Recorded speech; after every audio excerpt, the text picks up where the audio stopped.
can see the bigger side and the smaller side. Whoa, that was weird. It flopped right in there. And the smaller side, that was weird. And the smaller side. You're a wizard, Harry.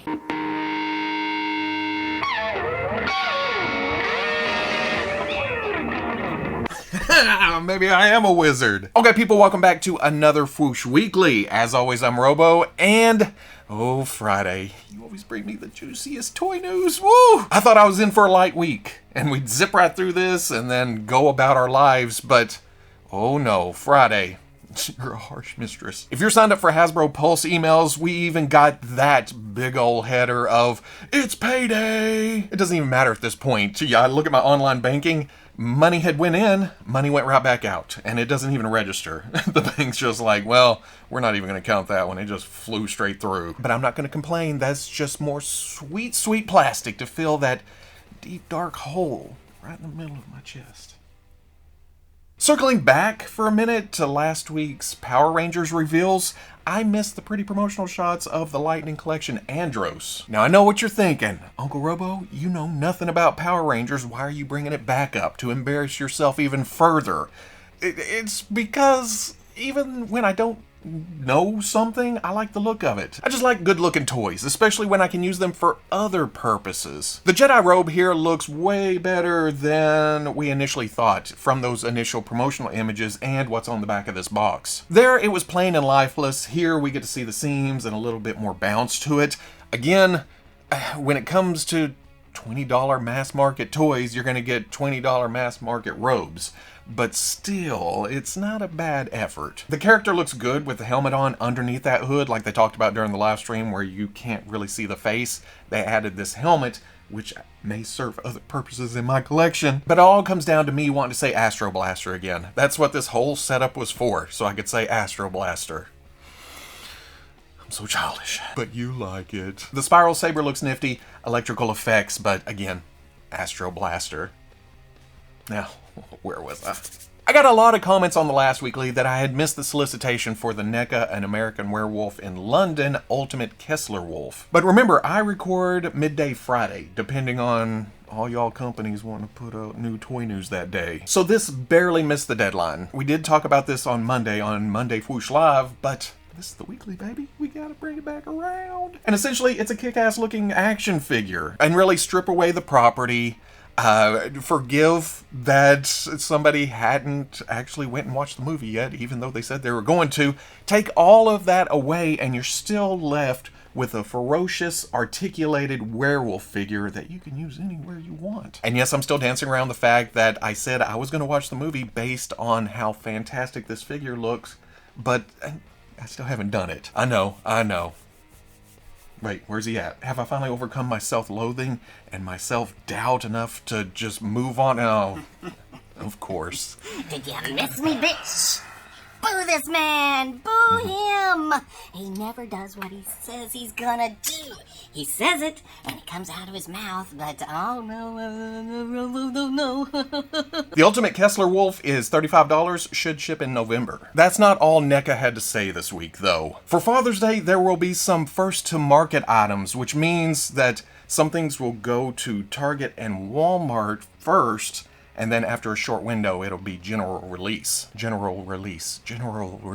On the blue side of things, Walmart will be carrying The Boys Starlight and Homelander. We've seen teases of this before, now seeing the full reveal, they are very NECA-ish. You can look at the articulation, you can look at the sculptural details and go, oh, yep, that was NECA. And I'm not saying that is a bad thing, it's just that they have their own style. It's undeniable. There's also going to be a color variant for the Ultimate Universal Monsters Frankenstein. Seems exactly the same as the standard release, just, with more paint apps, more colors, and while this looks cool, I think I've talked myself into just sticking with the black and white versions. It may be worth tracking down your preference. Moving over to the red side of things, Target will have two different versions of King Kong. While I say that, it seems like the figure itself and then the heads and the hands are just the same as the King Kongs we've gotten a couple times so far. Just different accessories to change this up. One of them comes with a tiny plane, and then the other comes with some creatures and a stick. And even though I'm not a huge old school Kong fan, there's something about the angry head that just sings to me, while the confused or surprised head It amuses me. I want this figure just based on those two looks alone. The Thing's McCready also finds its release here after being teased a couple of months back, and it's looking good and really packed in the accessory department. As the Fwoosh live streams like to say, this is pretty much a Gus starter kit. This is early Gus. Too bad it's bigger in scale. I can't put them together. Finally, there's the Back to the Future 2 Doc Brown. I think Doc works the best in action figure form out of all the characters in these movies because of how expressive Christopher Lloyd was. It's almost a caricature, but it transfers beautifully into plastic. Plus all the accessories kick ass. I want a full-size money thing, but then don't we all? Like I said, short window of exclusivity. I think people are already seeing the King Kongs on a Father's Day end cap right now. Should be hitting soon, and then general release after that. Speaking of King Kong, Bandai has solicited their SH MonsterArts MechaGodzilla from Godzilla vs. Kong, and it seems to capture all the wackiness of that design from the movie. It's kind of Godzilla-like, but not. It's not a straight Godzilla in metal form, but that's also kind of cool. It's weird because it's not what I usually picture with that character, but at the same time, they updated it a bit. They changed it a bit, especially when he's going at it with Kong and Godzilla. Needs a longer reach. Comes with a couple of hand options, which seems to be and then features include movable cannons are attached to shoulder and chest, along with die-cast metal parts for weight and stability. I wanted to read that because that is essentially the whole blurb that Tamashii Nation sent out to sell this figure. But even without going really deep with the promotional materials and a price tag of $150, this thing sold out everywhere I looked. And I tried to find something in stock, but hell, that's the price of the new SH MonsterArts Godzilla vs. Kong, Godzilla and King Kong combined. But I guess diecast adds a lot to the cost. I don't know. We had seen the grayscale digital renders for the Jazwares AEW Unrivaled Series 6.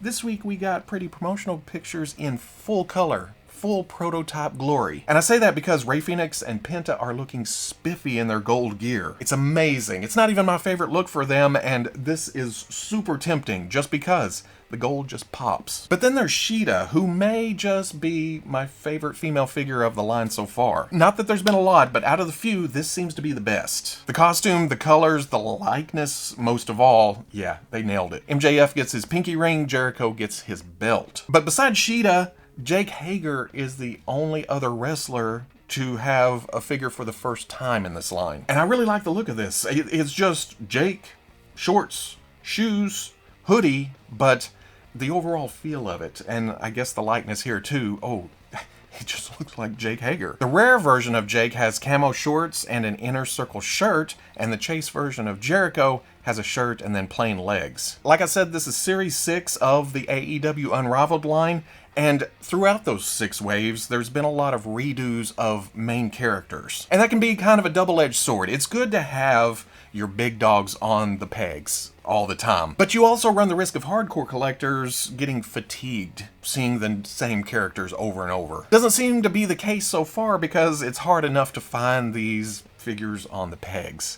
I mean, you can pre-order, but I see them randomly store to store, 1 and 2 here, but never full waves, never full cases. But Jeremy Padower did tweet this week that the upcoming AEW Unmatched line will cover more of the roster. It'll go a little deeper, and then AEW figures in general will hit GameStop and Amazon in the fall. Basically, deeper character selection, better distribution, and that's what this line needs right now. Robo don't know a thing about Halo. So when Jazwares announced Wave 3 of their 6.5-inch Halo series this week, I actually had to call the kid in. And thankfully, he had just come home from school. And I was like, who is that? And who is that? And I think that's Master Chief. And I have no idea about that one. But even then, we don't quite know what to call this one other than Spartan. We think it's like a custom design that you can just do yourself in the game or something. But I do like the orange and purple, how that works together. Palmer brings a look that I'm not familiar with, which makes sense. I don't know Halo. Again.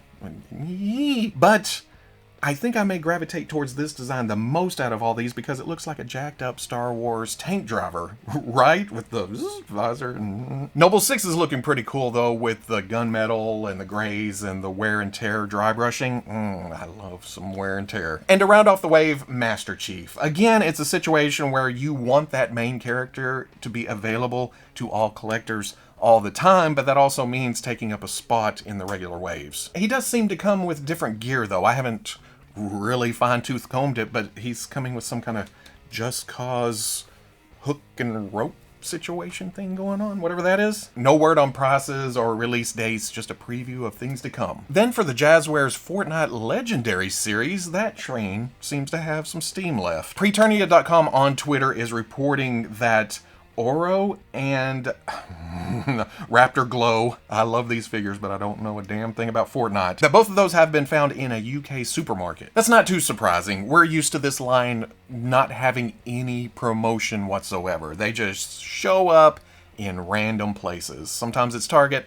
sometimes it's Amazon.com, sometimes it's a UK supermarket. But it's good to see new product. With Hasbro taking over the line next year, at least when it comes to 6-inch type figures and above, I want to see Jazwares hit it hard. I want them to finish strong. Honestly, I'm going to miss it. The Fortnite line was what actually put Jazwares on the map for me. I didn't know much about them before that. And it seems like it was their gateway into making more 1/12 scale figures with super articulation. So I'll always have a soft spot for this line. There's something to look forward to. So hopefully this will hit Amazon or Target or the pet store at some point in the near future. Another month, another pair of Medicom MAFEX reveals that may or may not release in the next 2 years. It's like Medicom's prototype team is fast as hell, sculpting and painting and here you go, here you go. But then it bottlenecks somewhere after that on the production side at the factory. Something. But I do love looking at some promotional images. This month for DC, it is the Dark Knight Returns Superman,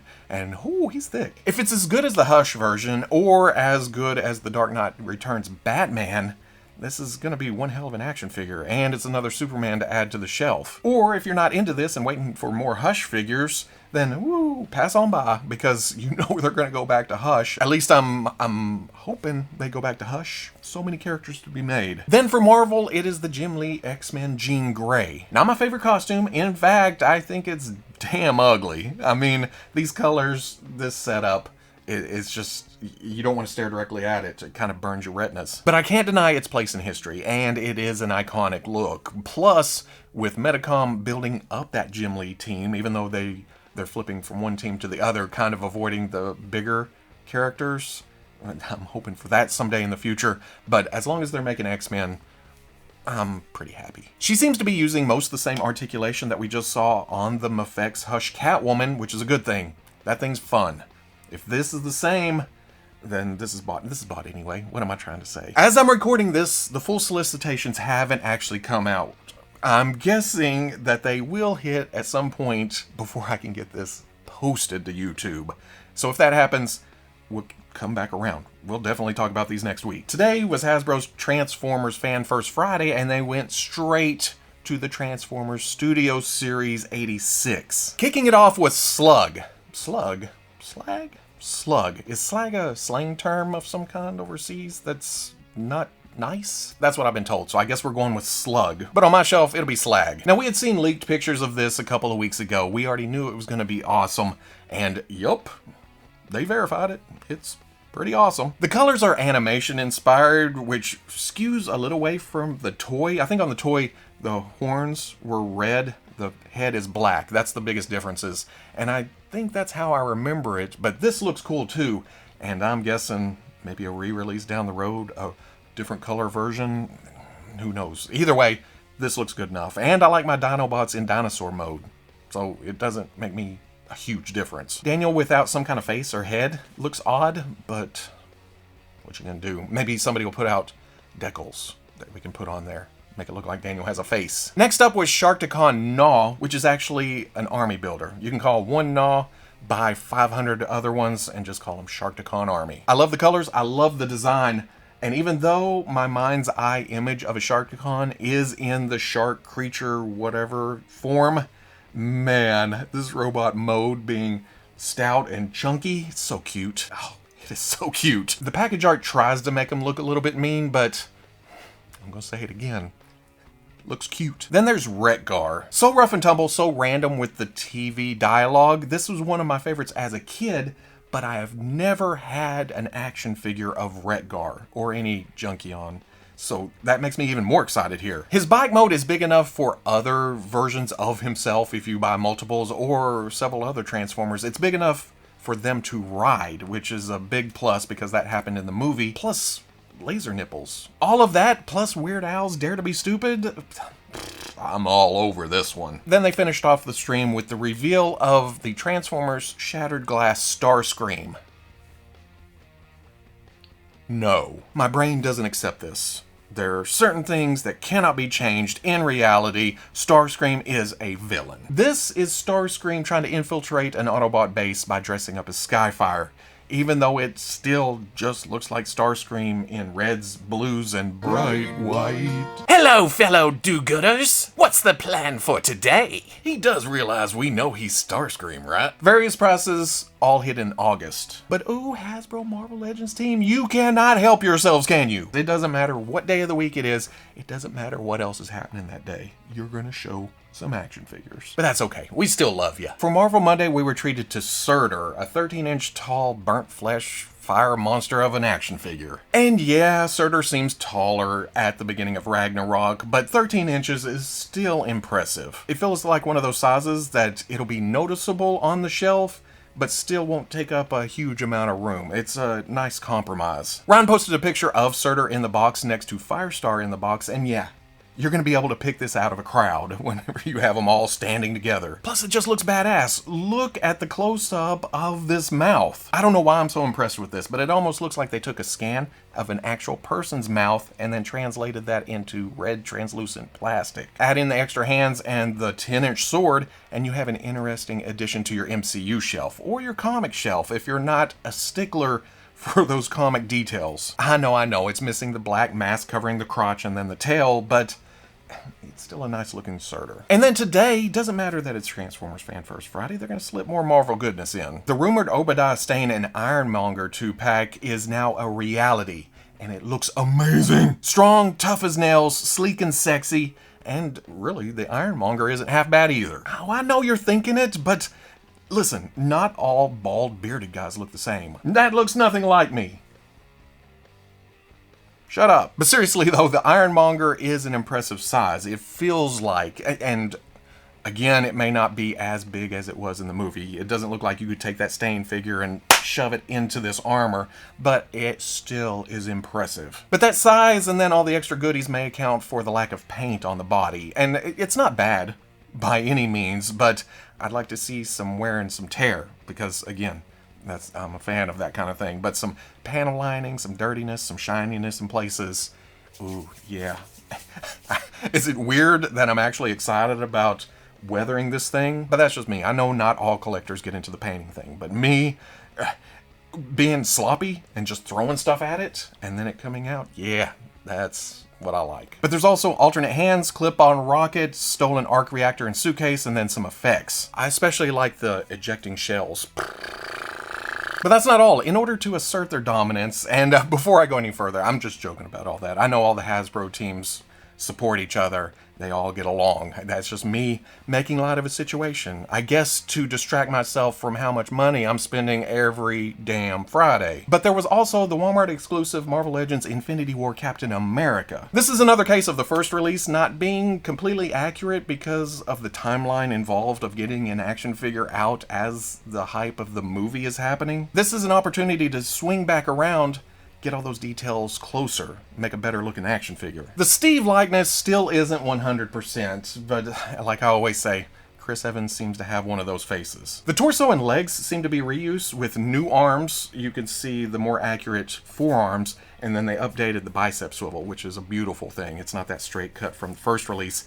And then all the colors are brighter, and the paint details are more there's more paint details, I guess, with the different shades of browns and such. And Walmart sure loves their Captain Americas. Blue! Surtur is $53. The Stane Ironmonger pack is $74. Cap is $27. All are scheduled for September. And that's all for this week, unless something's happened in the past hour.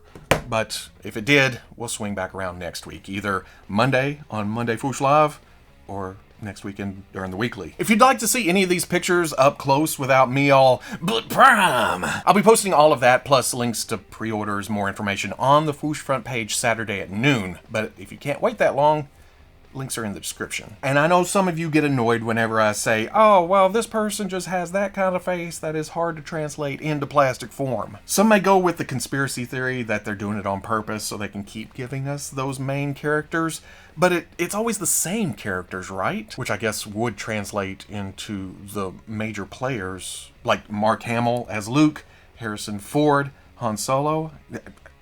They're the main characters, right? Then there's Sebastian Stan, Chris Evans, Winter Soldier, Captain America, that even the import companies seem to have trouble with. Darth Vader helmets seem to be the same way, where either the angles are wrong, the paints are wrong, something sits different, and it throws your eye just a little bit. Or, since they all are main characters, they're so ingrained in our brain that any slight deviation from that shape that we know, and it throws us off. Our eyes are like, oh, nope, that looks way different. Because lesser known characters, secondary characters, tertiary characters, we don't scrutinize them as much. So maybe there is something to the conspiracy, but to me, when it comes to main characters, 90% of the time I know, well, I'm gonna have to get a custom made, or somebody's gonna have to do a paint job or something to get it even closer. I don't know which side of the fence I'm on now. Did I talk myself out of saying that? But I'll probably still say it because it's probably true, but from a certain point of view, our perceptions, I think way too hard about action figures. But if you enjoyed this Fwoosh Weekly, comment, like, subscribe. Much love to the plus. If you're interested in seeing videos early or just in a position to help out the channel, patreon.com. But wherever you may be watching this, I'll always catch you on the Fwoosh. Oh, and get ready for next week. I got a box from Dorkside Toys with 2 waves of Marvel Legends. There's the Disney Plus wave, and then there's the Super Villains wave. But you know how I do it. The whole series at the same time. It may take a long time to record, may take a long time to watch, but it's a bunch of Marvel goodness.